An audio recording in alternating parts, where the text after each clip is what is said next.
Diba kung nasa tayo ngayon, ang Ibanyo, dito tayo ngayon sa Bonifacio Global City, exploitation ng music video shoot namin ni James Reid. Kaya alam niyo kung ano yung mga dapat yung mga stage na yan. Diyan kami mga artists. Kaya kapag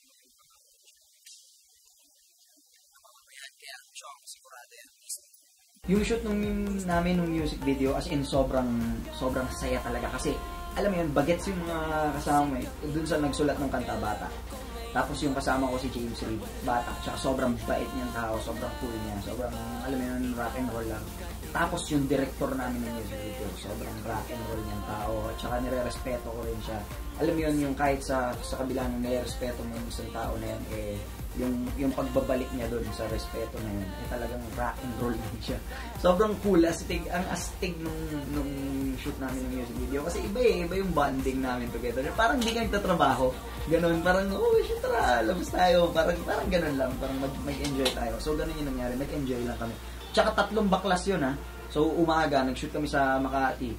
Tapos, nagbaklas kami ng mga alas 2, alauna. Alas 2, alas 3, pumunta kami ng The Port. Tapos pumunta pa kami ng Santolan. So, isipin mo, kung iisipin mo, nakakapagod yun, pero hindi, na-enjoy naman.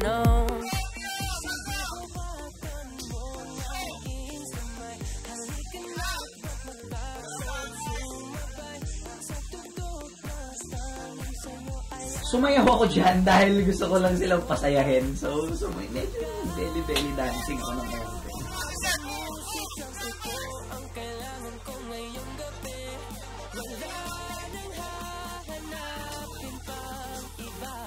Ikaw ang aking katabi, isigaw mo.